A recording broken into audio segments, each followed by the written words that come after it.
Ladies and gentlemen, boys and girls, welcome once again to the Fantasy Favorites podcast with Tony Squares and Chris Dell. Mr. Chris Dell is the sports editor at the Pittsburgh Post-Gazette, the proud presenting partner of this podcast. We are a part of the North Shore Drive podcast family and on the YouTube channel at PG Sports now under the Post-Gazette's name.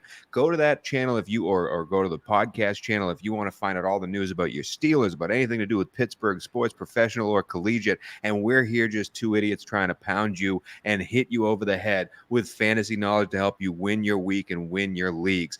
Dell has been doing this for years. He's the lead fantasy analyst at the Pittsburgh Post-Gazette and their sports editor. I myself am killing him in these weekly rankings of the players that we're giving out over and over again. Dell, I am bashing you over the head with my picks versus yours. It's not a competition, Dell. It's not a competition.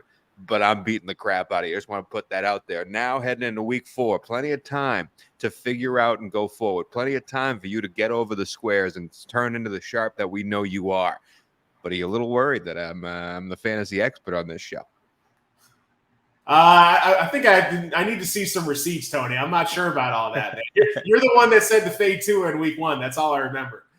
Hey, listen, I didn't say, I don't know if that's my exact words. I think you put words in my mouth, but I will say we've been doing well with some positions. Again, we got the number 1 picker of kickers. I'm doing really well at some positions. Let's go in. Let's dive right in. We'll be breaking down position by position this week and have some fun little lists in between each position to keep us alive here. But let's dive right into the QB section, my man. We got games in London. We got games on Thursday, games on Monday. This is the last week we'll have in a while where there are no bye week teams. So it's a whole cavalcade of players that we'll be attacking right now. Let's start off with quarterbacks, Dell.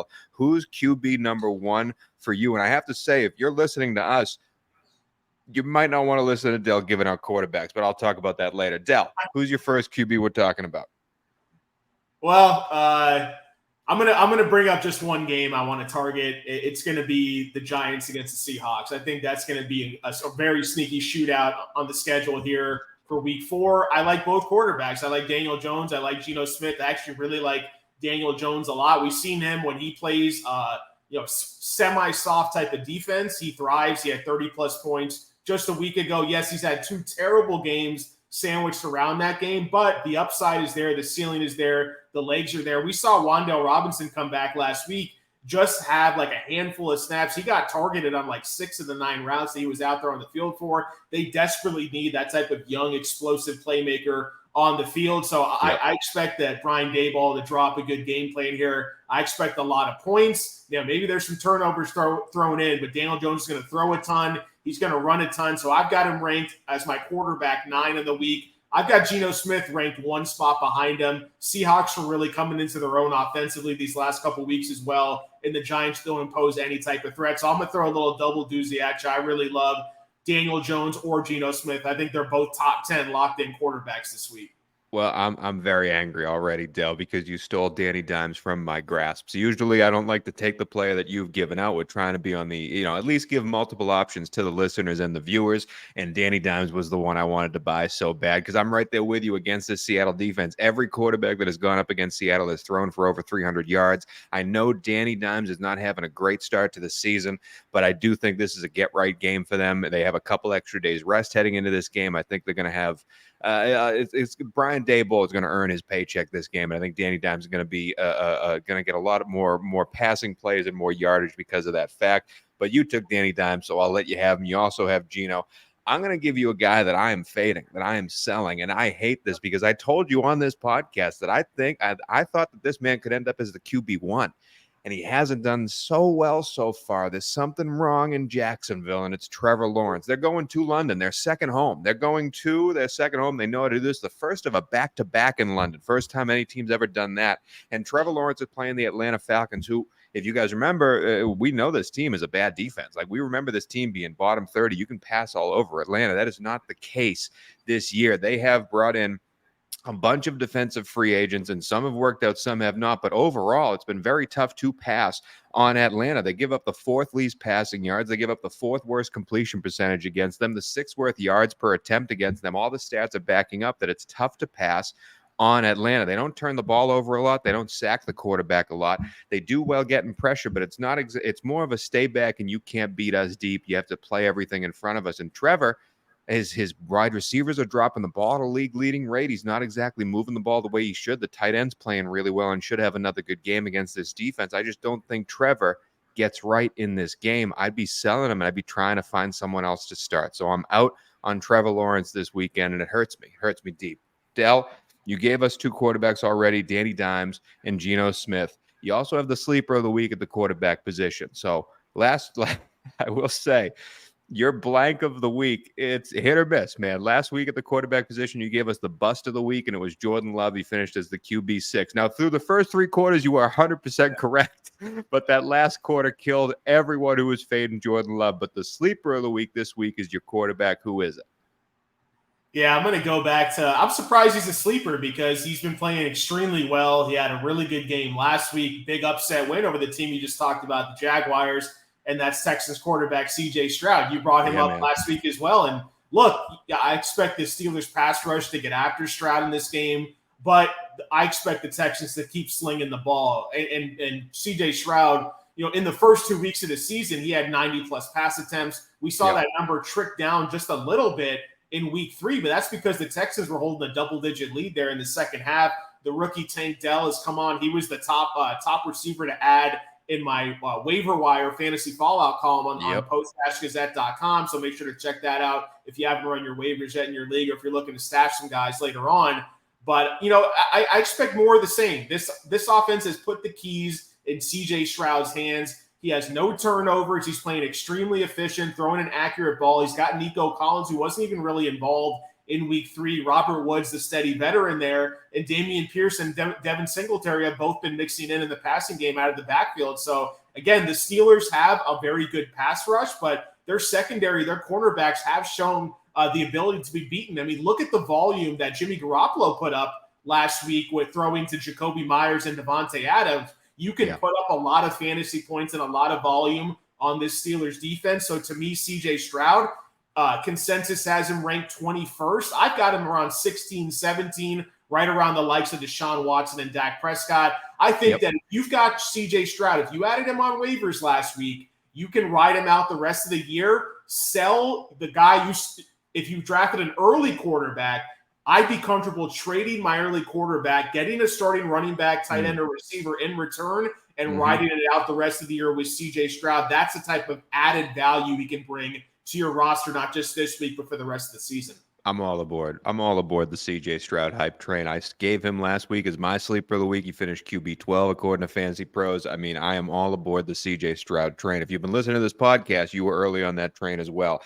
My second quarterback, again, you took Danny Dimes, so I will go. I've hit this 2 weeks in a row, my sleeper quarterback of the week, but there's a caveat here because we heard news before we were recording. We heard news that Bryce Young might be back. He's practicing again for Carolina, and Andy Dalton won't be the starter. It'll be Bryce Young. But if Andy Dalton is the starter, they're playing a Minnesota Vikings team that we know is trash on the defensive side. But watching that game that Minnesota had against Los Angeles, I was trying to find out exactly why they were trash on the defensive side because they have a couple of players there. They should be better. And I was astonished because every single play that I saw, it's seemingly they were blitzing Justin Herbert with multiple people, blitzing. And Justin Herbert was dicing them up left and right because Justin Herbert's an excellent quarterback, whether you blitz him or not. And still, Minnesota didn't change gears. They didn't drop people back. They were continuously, even on run plays, sending an extra man. So I looked it up. Now we're getting 3 weeks in depth. We're getting a sample size of how these teams like to operate, so we get to see what their mindsets are. And I looked up the blitz rates for all teams in the NFL, and I was astonished, Dell. Minnesota not only leads the league, they blitz almost 2/3 of the passing plays. 63% of the time they're sending a blitz. That's 10% more than the second team, New York Giants, who is Wink Martindale, the grandfather of blitzing, Wink Martindale. And they're blitzing 10% more than them. In fact, Minnesota all the way, if you go from Minnesota's 63% to the team that's in the top 5, 5th%, Cincinnati, it's almost double the team that's the 5th heaviest blitz team. And you think, okay, they're sending 1 million people. It's got to be working, right? They're bottom 5 in pressure percentage. They're bottom 3 in QB knockdowns. They are sending an extra guy and not getting there in time. I bring all that up to say, not only is Minnesota bad, But Andy Dalton, for what he is, he's a veteran quarterback. You know what you're getting out of Andy Dalton. And if you look at last year in New Orleans at the advanced stats, Andy Dalton was the 9th best quarterback in the league when facing the blitz. He was the 10th best quarterback in the league when getting rid of the ball 2.5 seconds or less per attempt. And that's what you do against the blitz. You get rid of it fast. Andy Dalton knows how to dissect the blitz and get it to the guy who's open in the flat and just you can't go broke getting a profit. That's Andy Dalton's bread and butter. So if Andy Dalton plays this Minnesota team, and if he is the starter in Carolina, I'm telling you this.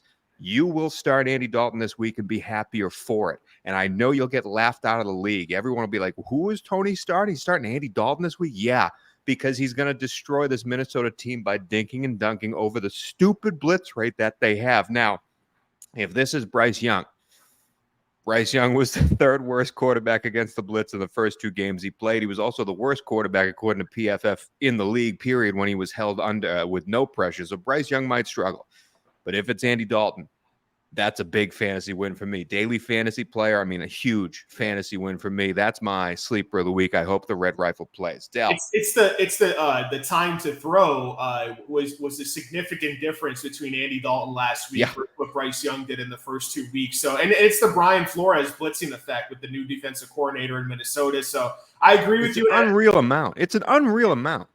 I think you bring up a good point because there's implications across the rest of the positions, right? Like if Bryce Young does play, then you might be interested in streaming the Vikings defense. You might be interested in playing a Miles Sanders. I have him ranked pretty high as well. I think the pass catchers get a huge bump if Andy Dalton plays too. So I like your thinking on that one. And even on the one before, one thing about the Trevor Lawrence effect, which I have him a couple spots lower too, is that when you play the Falcons, you're talking about a game that's going to have a significant reduced amount of snaps and plays run because they run the ball. Their neutral run rate is at the highest in the league right now. So unless they're forced into throw, they're going to run. That means the clock's going to run. That means the clock's going to be drained, and you're not going to be able to get off those pass attempts and get those fantasy points that you would in a normal week. So I'm with you on the thinking. It seems like we're in pretty good alignment there with all the ones we talked about. Overall, I have a question for you because Andy Dalton, I was struggling with where to rank him because I am bullish on the matchup, but you start to think like, okay, you get into that teens range. Like, would you start Andy Dalton over guys like Russell Wilson, Brock Purdy, Deshaun Watson, Kenny Pickett, Dak Prescott? Because that's the range that if you're streaming a quarterback, you're going to have to choose from. I think he is viable right in that same range. I don't know if I'm super strong in him over those guys. Right now, I've got him at quarterback 22, right? Well, one spot behind your boy Jordan Love. But if push came to sub, I might start Andy Dalton over Jordan Love this week and just skip the Thursday night game. I love Jordan Love. Don't get me wrong. Andy Dalton, I understand you don't know who you're going to start. Russell Wilson, all those. You're in the streamer zone. It all depends on matchup to me. I think this is one of the best matchups with what a quarterback likes to do versus what the defense likes to do. And you're absolutely right with the pass catchers there. Adam Thielen went for 1 billion yards. Adam Thielen's 72 years old, okay? And he went for 1 billion yards with Andy Dalton throwing on the ball. I will say, Andy Dalton against a good defense, a good fantasy defense, meaning you want your quarterback against the Seattle Seahawks, was QB7. According to Fantasy Pro. So in my opinion, of all the names you listed, the Kenny Pickett's of the world, depending on matchup, I'm looking at Andy Dalton over all of them. I really am. And you're going to be laughed out the room when you start in Andy Dalton, but it will work out for you. That's enough talk about the quarterback position. Bryce Young's going to start anyway, so all that conversation is a moot point. But I got another little special list for you, Dell. The people like these lists that we gave out last week. I got one for you this week because, as I said, it is now week 4. We're getting a sample size. We're getting people where they rank. Raheem Mostert still the RB1 thanks to a 72-yard. They scored 70 points. That you got to get little highs and lows, but we're starting to get a sense of who these players are and where they rank. So, Dell, I want to ask you as a fantasy expert. We know if someone is at a positional rank right now, like they're the QB7 on the year, I want you to tell me whether they're going to land higher or lower than where that number is. If someone is at a position right now on the positional ranks, at the end of the year, are they going to be higher than that number or lower than that number? Or maybe you'll say they're right in line with it. And the first one I'm going to give you is the Miami Dolphins quarterback himself, Tua. Right now he's the QB3. You think he ends up higher or lower by the end of the year? Lower, but just a little lower. Just a little. You think he's a top 5 guy? I would put him between 5 to 10. Oh, that's lower. That's not a little lower. That's lower. That goes from like the best starter in fantasy to like a fringe starter. I'm still taking the running quarterbacks over him. Yep. Give me Lamar, Jalen, Josh Allen, all those Well, guys. speaking of running quarterbacks, Justin Fields, QB 19, higher or lower? I mean, he's got to finish higher. I mean, Jesus. Can it get worse? I said the same thing last week, and it did get worse. I guess it could get worse, but so that's a top 15 quarterback still to you? I don't understand why they're not letting him run, or maybe he's just too incompetent to run the ball himself. I don't know what's going on there. Now, I'd say higher. This next running back surprised me. And again, when you say higher, you're going, he's QB 19, he's going to finish QB 15 or up. Like that's what higher means to people who are slightly confused. This running back here, though, we talked about this ad nauseum. We were on the opposite side of who the running back was going to be for this team. And none of us predicted what's happening here. Brian Robinson's your RB5. Do you think he lands as a top 5 running back at the end of the year, or do you think he's falling out of this? He's going way lower. He's falling outside of the top 15. Falling outside of the top 15. So again, we're looking at trade targets here. You might want to sell high on some of these guys or buy low. A guy who's just made the top 15 right now, Travis Etienne's your RB13. Do you think this stays here? I mean, he's getting the volume. He's getting the volume, but he's not getting the goal line touches. I think he stays right around that range. I've got him ranked RB12 this week, and I think that's about right for him. Got you. This one's just to make the fans laugh. Najee Harris, your RB44. Dell, does he land in the top 40s for running backs by the end of the year, or does he go even lower? I thought I was low on Najee. I guess not anymore, man. I mean, I got him like I would peg him for like that RB36, RB3 range. Basically. Oh my goodness! All right, now the wide receivers.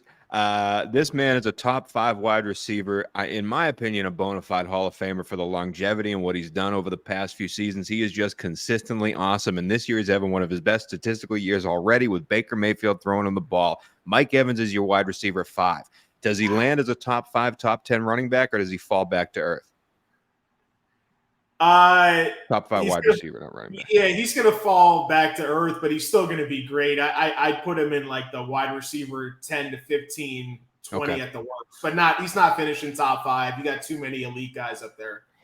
Speaking of a guy that we all thought was elite, this guy was definitely a top 2 second-round pick at worst in your leagues, and right now he's the wide receiver 28. It's CeeDee Lamb. Man. He's got it. I mean, of course he's going to finish higher than that. The question is, how high does he finish? I mean, but you're starting to look at guys like you'd rather have Keenan Allen over CeeDee Lamb, and that's without question. Well, would you trade CeeDee Lamb for Mike Evans? I wouldn't trade away CeeDee Lamb for Mike Evans. I couldn't do that. No. The Cowboys offense has to get a little better. I mean, I don't know what happened in week 3, but we saw the week before CeeDee Lamb went off. So I expect more of that coming. This guy, wide receiver, has fallen off the face of the earth because his team just doesn't want to pass the ball. But again, you probably drafted him high, expecting a big year out of his second year in the league. Drake London is your wide receiver 58, Dell. Oh my gosh. I mean, 58. Look, you have no confidence in starting him right now. I think he'll finish above 58, but does that even matter? Good point. This tight end, 2 more. We got 2 tight ends. This tight end is having another great year after a career year the year before. It's in that offense that seems to be struggling, but he is a consistent factor. And again, this position, tight end, doesn't really matter. You just want guys who are going to be consistent. Evan Ingram is your TE6. I mean, does he finish as a top 5 tight end? I mean, he can. I mean, what's the competition for him when you talk about exactly? Kelsey, Hawkinson, Kittle, Andrews. Those are the 4. Then you've got Waller and Laporta, and then it's Ingram. So I don't think he finishes top 5, but I mean, he could. It's not going to be that difficult, I guess.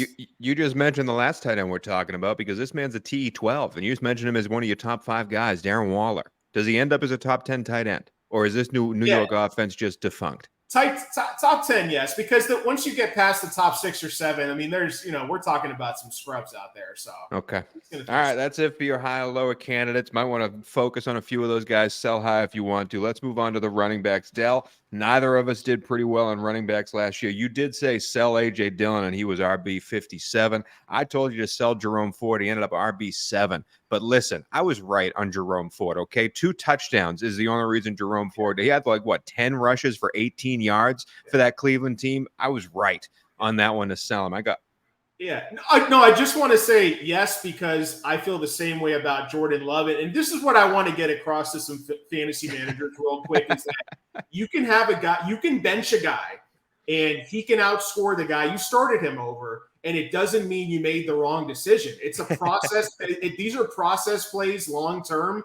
Yeah, because Jerome Ford scored a receiving touchdown. Jordan Love got a rushing touchdown in the last 4 minutes. You look at the numbers overall, Jordan Love's completion percentage was terrible. Jerome Ford was completely inefficient on the ground. So I don't think it was a wrong call fading, quote unquote, Ford, bumping him down your rankings, and same with Love. So those are the decisions I'm okay with at the end of the day. Now, look, if you're going to fade Kirk Cousins because you think he's not going to keep it up and he keeps going out there and throwing 45 plus times, then you can say, hey, look, I got that one wrong. But I just want to clarify that, where I'm okay getting some of those things wrong in certain matchups from week to week. All right, let's dive into the running back position. Again, Dell, who's the running back that you first want to land on, whether it's a buy or a sell? I will say you did give out our boy James Cook. He ended up RB18, so that was a solid one by you last week as well. Can't get in the end zone, though, Tony. I know. He delivered a baby last week, and they still couldn't get him into the end zone, man. Come on, what are they doing over there in Buffalo? But, I mean, look, this is a guy that I've got him on one of my main teams, on my dynasty team. I don't like him. He doesn't excite me at all. But, man, you look at this matchup, and you brought it up with the quarterbacks, but Miles Sanders, man, this guy was lining up out wide at wide receiver. He's getting a ridiculous amount of targets. And then you look at the matchup, you look at the point total, close to 50 in this game. I expect a lot of points, a lot of offense. Last week, he had 9 targets. So he's had now 20 targets through 3 games. And that was the thing that we were wondering about Miles Sanders, is he actually going to get the targets? Did you know, and I was shocked to see this, because I know guys like Kyron Williams, Bijan Robinson, they're getting a ton of targets. Miles Sanders leads the NFL in running back targets. I mean, that's absolutely insane. That's coming off the 9-target game from week 3. So, look, I think he'll be much more efficient than 9 carries for 24 yards that he had last week. Look at what Chuba Hubbard, the backup running back, he had 2 total touches in that game. So I expect Sanders is the workhorse in this offense. He's playing with his old RB coach there in Deuce Staley. So I expect full systems go. He's eventually going to score too. So you're talking about a buy low. Might not be the sexiest name out there, but I think that's a buy low. And I've got Miles Sanders right now. I was kind of like hesitant to put him this high, but I don't know who I can bump ahead of him. I've got him as RB7 this week. Consensus has him as RB16.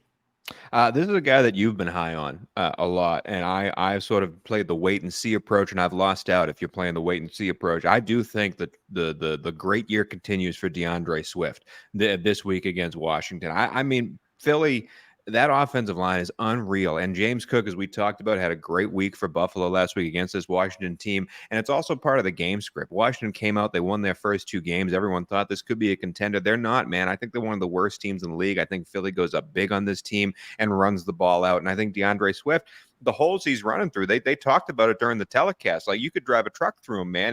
And he's so fast still, and he does make the right cut. He does see the field very well, that he's getting 5 yards before he's touched. I really like DeAndre Swift this year. I think it continues, and I think they lean on him after leaning on Hurts and trying to save Hurts' body a little bit. I think they give it to DeAndre a lot. I'm putting Swift before Dell could take him. Dell, who's your second running back? Can we get DeAndre Swift in the end zone, Tony? I mean, stop with this push play stuff. Let the guy eat a little bit. You see the meme out there from Talladega Nights with Ricky Bobby saying, "Can you let me finish first one time?" That's what DeAndre Swift is saying to Jalen Hurts. But he looks fantastic. I was completely wrong on him in week 1, but we see the talent. This is why I've been such a big fan of Swift. And what I wonder now is, like, why you see Jahmyr Gibbs struggling a little bit in his rookie year, and the same type of struggles in Detroit that Swift had there. Why did they just get rid of Swift like that? I'll never know, I guess. Nope. But I've got a fade at running back, and it's against my Cincinnati Bungles right now. My 1-2 Bungles going to Tennessee. Derrick Henry, man, he's just not it right now, Tony. You're out on Henry. Yeah, I'm out on Derrick Henry this week.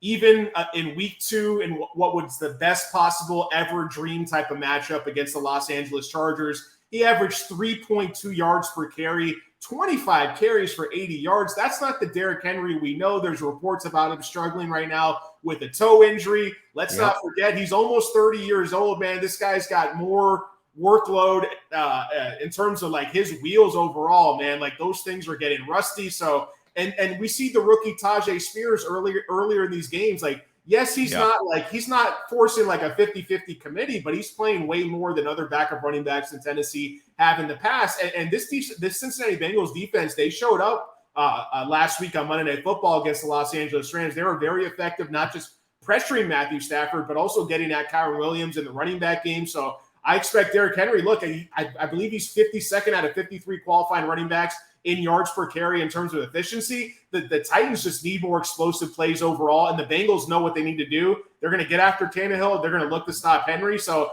unless he's just going to get a couple of lucky goal line carries at the one, I think he's going to struggle, and that's why I'm lower on him in the consensus. I've got him as RB20. Consensus has him as RB7, so I'm 13 spots lower on Henry right now than before. Well, Dell, when you started talking about that game, I thought you were going to steal my guy because I am also fading a running back in the Tennessee-Cincinnati game, and it's your boy Joe Mixon. Listen, Tennessee's defense has been as unbalanced as one can be. They let up passing play over and over again, but against the run, teams can't do it. Teams cannot run the ball on Tennessee at all. New Orleans, Jamal Williams, 18 rushes for 45 yards in game one. Joshua Kelly had 13 rushes for 39 yards in game two for the Chargers. And then as we talked about Jerome Ford in Cleveland, 10 rushes for 18 yards. Yes, Joe Mixon is going to be the first real starter that Tennessee has seen from the running back position. All those other three guys were the backup. But Joe Mixon's not doing it for me. 19 yards for 60 rushing yards last week against a team that you should have been able to run on. I think Tennessee defense is just so stout against the run. I think they're so bad against the pass. I know Joe Burrow is dealing with his calf injury, the lack of mobility, but this is a get-right game for him. T. Higgins and Jamar Chase should get back to what they're used to doing fantasy-wise, and I'm selling Joe Mixon. Again, might get a short touchdown here, but I'm telling you he's not going to be his normal producing self. I think I'm out on him completely. So Joe Mixon, fading that game. You're fading Henry. Nobody's running the ball in that game according to us. But Dell, you have another bust. You have another sell. Because we have the bust of the week, and it's coming from the running back position. Who is it? Yeah, so I want to kind of preface this by saying that you want to sell this guy, but you also potentially want to just bench him overall. He's getting the work. I think that if he has a good game, I might look to get out while I can, even though the usage technically looks really good. But it's Tampa Bay Buccaneers running back Rachaad White. I just don't think I want any part of that running back offense right now. We saw even dating back to last year, it was Tom Brady under center. They had Leonard Fournette. They just could not run the ball. Offensive line issues, scheme issues, whatever you want to call it. Rachaad White, he profiles as more of a pass-catching runing back, but it doesn't seem like Baker Mayfield's been one to really check down the running backs all too much either through the first couple of weeks. So I don't know. It's Rachaad White's a guy, if you got him, you can start him, but I just don't like the upside there. So I'd be more than willing to package him in the trade. Again, if he goes out and scores 2 touchdowns, but still has 15 carries for 40 yards, that's when I might look to sell highs based off a touchdown or two. So He's one guy. I've got him on one of my teams. His projection number looks good every single week, but not excited to start him. I don't really think there's a ceiling there. And we saw the game against Chicago. That's as good as a matchup as you're going to get. So he's a guy I'm hoping to sell in the near future, and I've got him 7 spots lower than consensus this week right now at RB34 overall. Man, I personally, I want Rachaad White to do well for him and his family, but I do have my boy, the Syracuse backup, Sean Tucker, on my bench in a very deep fantasy league. I wouldn't mind Sean Tucker taking over that job, but before we move on to wide receivers, this is a segment I'm very happy we did last week. We're bringing it back right now. It's our marry, pluck, kill. Again, you know how this game works, and we're talking from a fantasy perspective. And I'm going to give you 3 names right now. These are 3 rookies, okay, at different positions that have all exceeded anyone's wildest expectations of them. Okay, and this might be the time where you might have one of these guys on your bench. You drafted him. You got lucky to get him in free agency, and now you're sitting there going like, oh, man, is this the real deal? Can I really believe in this dude? Should I trade him now? Should I go try and buy him now? Maybe you're trying to trade a name like Derrick Henry for one of these guys because this is the time to do so before people get set in stone. So these 3 rookies, all 3 different positions, Dell. I need you to marry one. Say this is the one I'm keeping on my team forever. They are a starter for me. I want you to pluck one out of obscurity and say, you know what? I'm still dancing with this one for a few weeks. And then I want you to kill one, say, this is a mirage. I'm out altogether again. three rookies all at the top of their field right now.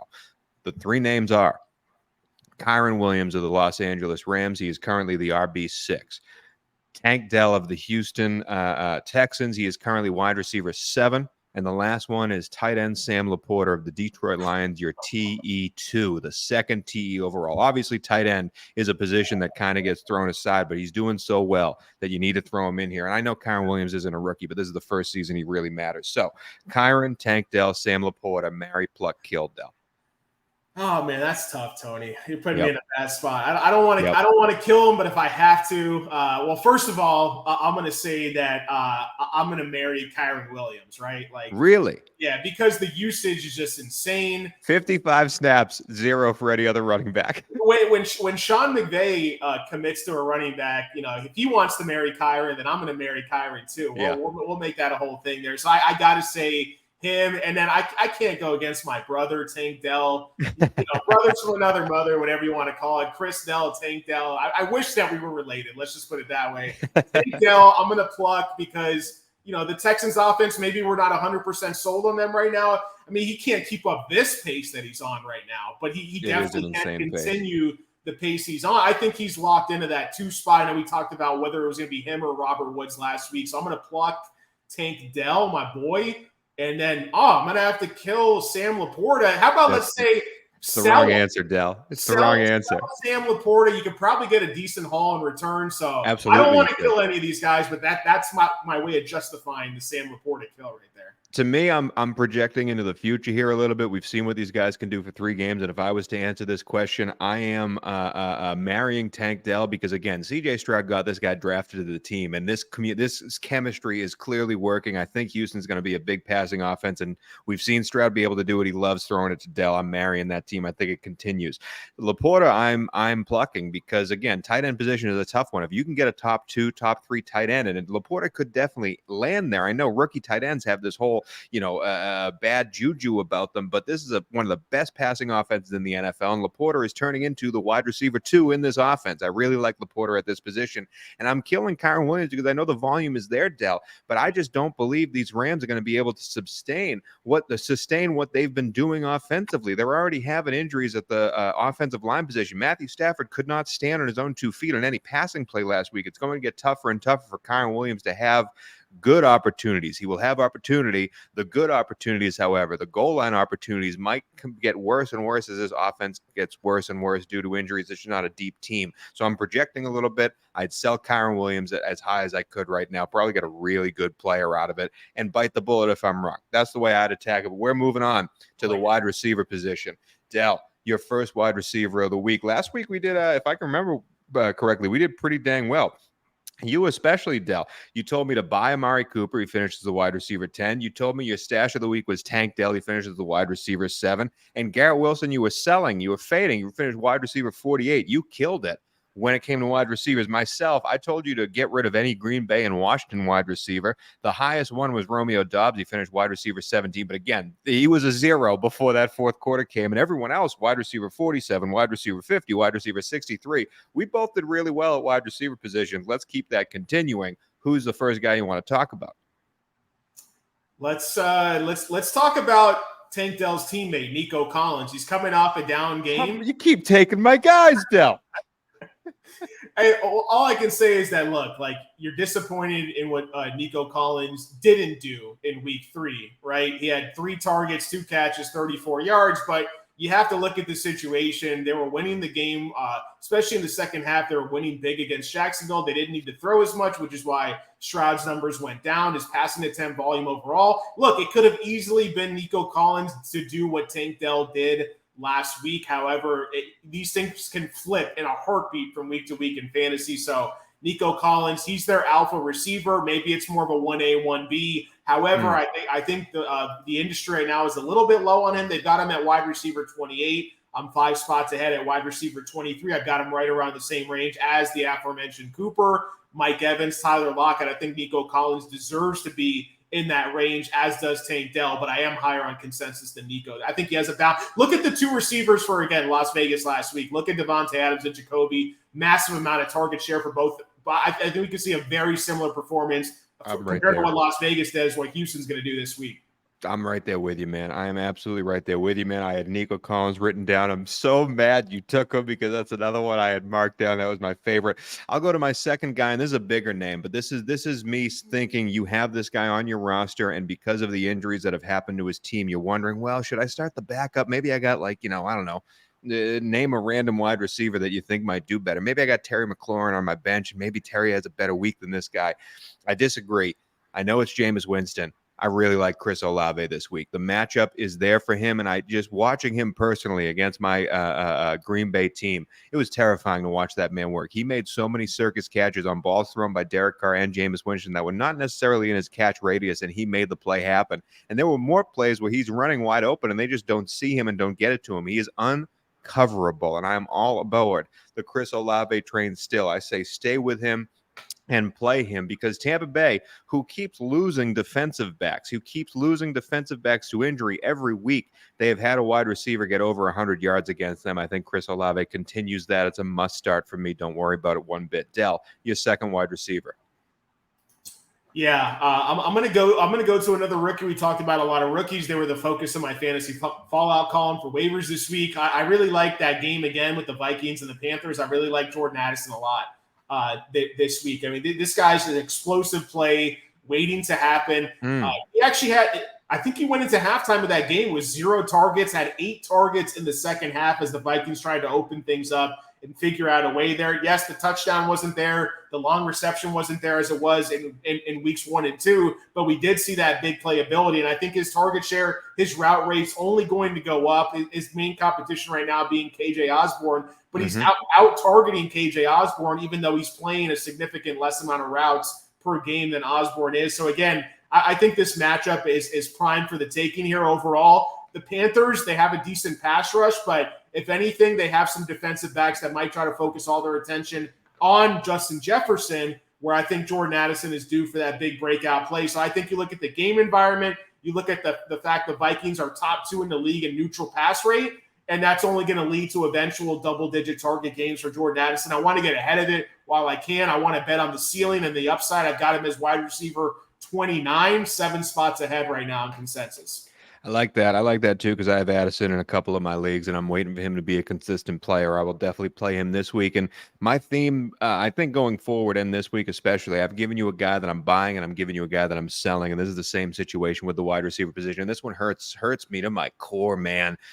It's Zay Flowers of the Baltimore Ravens. I love Zay Flowers. I would name my first child Zay because that's how much he's done for me. I am so pumped for this man, but this matchup against Cleveland is no good. Cleveland, I am sorry to report, they might be the best defense in the entire league, at least passing-wise. They shut people down in the passing game. And this is a passing game by Baltimore that hasn't necessarily gotten it going the first 3 weeks of the season. But Cleveland himself, we're talking guys like Jamar Chase, like George Pickens, like DeAndre Hopkins, some big names out there. Yeah. Only one receiver has hit over, Only one receiver has hit over 48 yards, and that was George Pickens. But you remember Pickens had one play that went 80 yards. It was a slant pass that turned into a touchdown. Take that away, he had an awful day.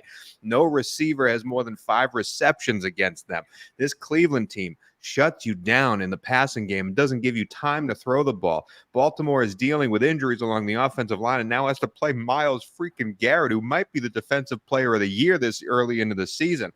I love Zay Flowers. I don't think he's going to have a good day. I'm selling him and I'm not starting him. I'm sorry. Tell him I'm sorry. Write to him and tell him I'm sorry. Dell, do you have another bust of the week? Because I think I read it wrong the last time. Do you have another bust of the week for the wide receiver position? Are you out on a dude myself?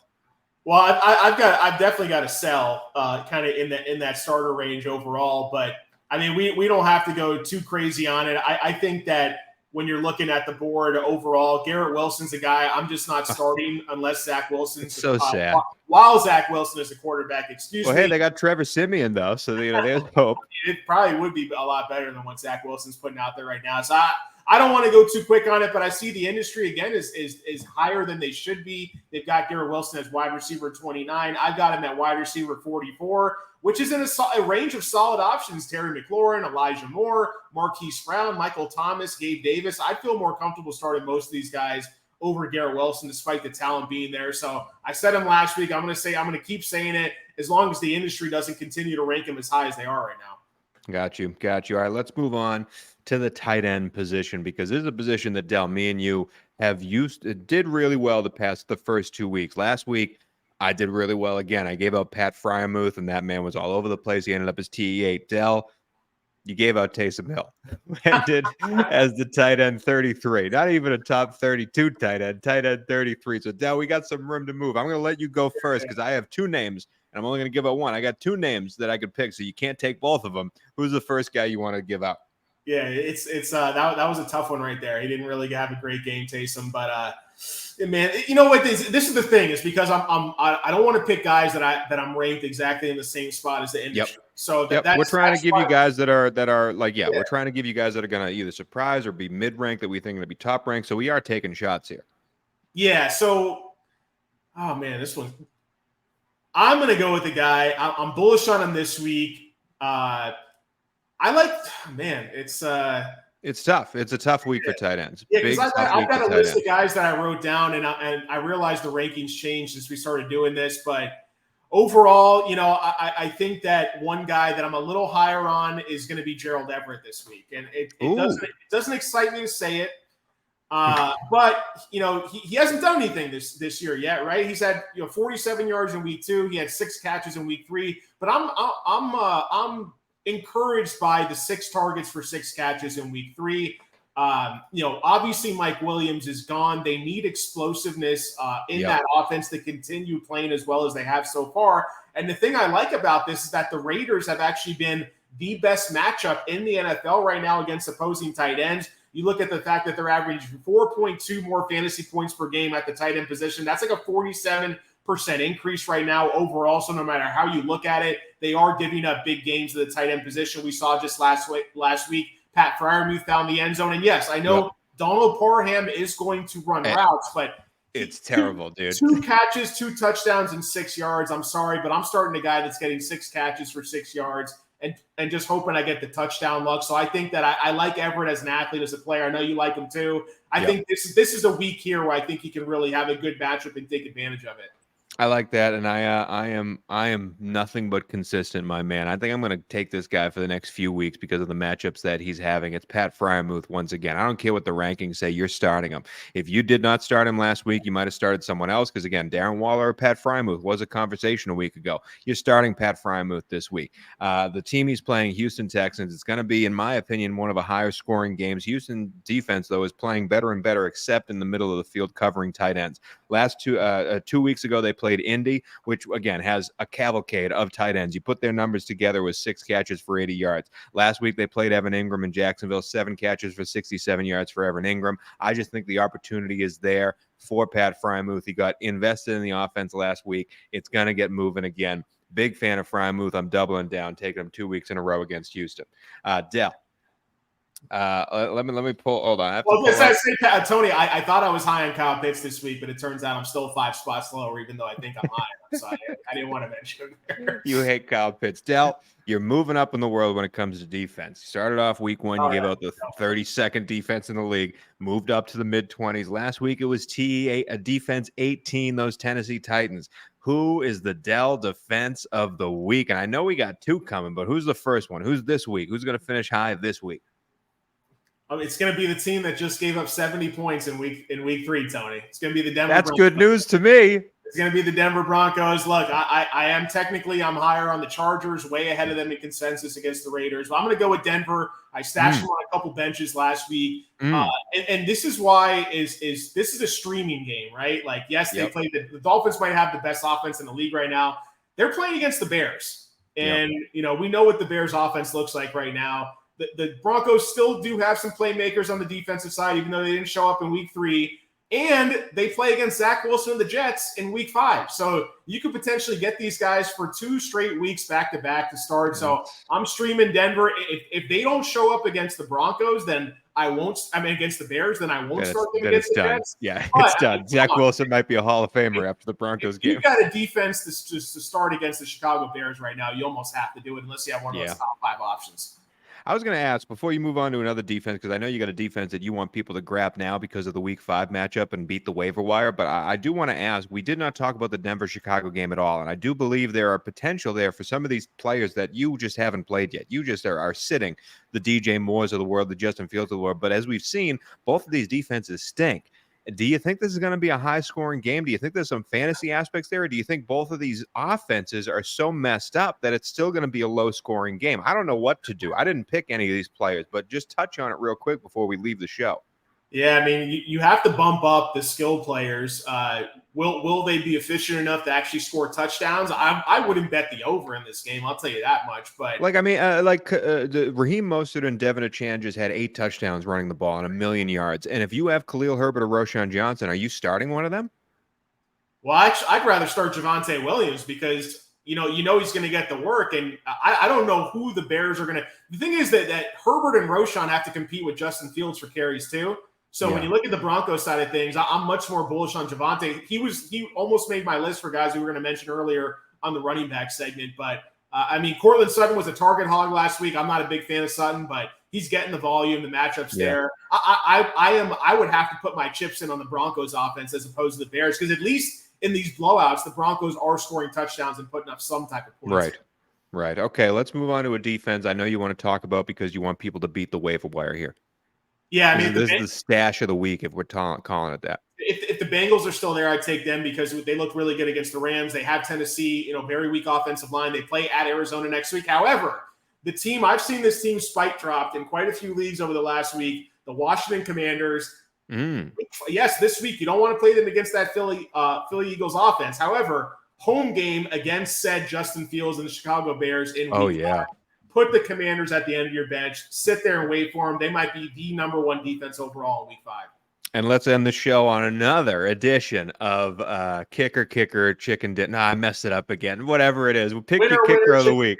Winner, kicker dinner. What's the kicker of the week, Mr. Dell? Last week you did not do too well. The first 2 weeks you did, so we'll throw away last week. Who is it for this week? Yeah, I actually bumped down to number 3 on the kicker rankings in the industry right now. So I got to get back up there, Tony. I got to get back up there. And, this is a theme that you're going to see throughout the times we're talking about this stuff.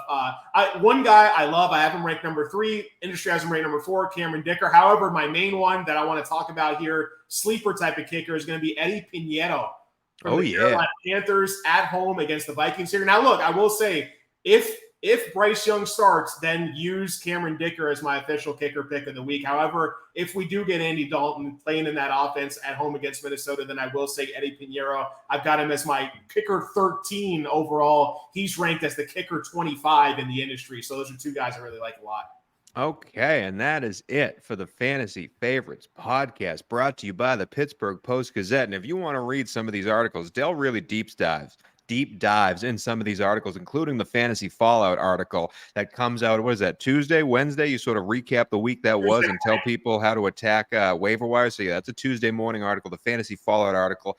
Go read those if you want even more insight into Dell's mysterious mind when he talks about fantasy football, because it is a good one, folks. I know I poke fun at him. There's a reason I'm doing this show with him, because I trust his gut on fantasy, and that's why I haven't invited him to my fantasy league, because I don't want to invite a wolf into the hen house here. He is the prince of player props himself, the sports editor of the Pittsburgh Post-Gazette. My name is Tony Squares. Thank you to @PG Sports. Now go like, subscribe, help us out, and we will see you in week 5. Let's do it.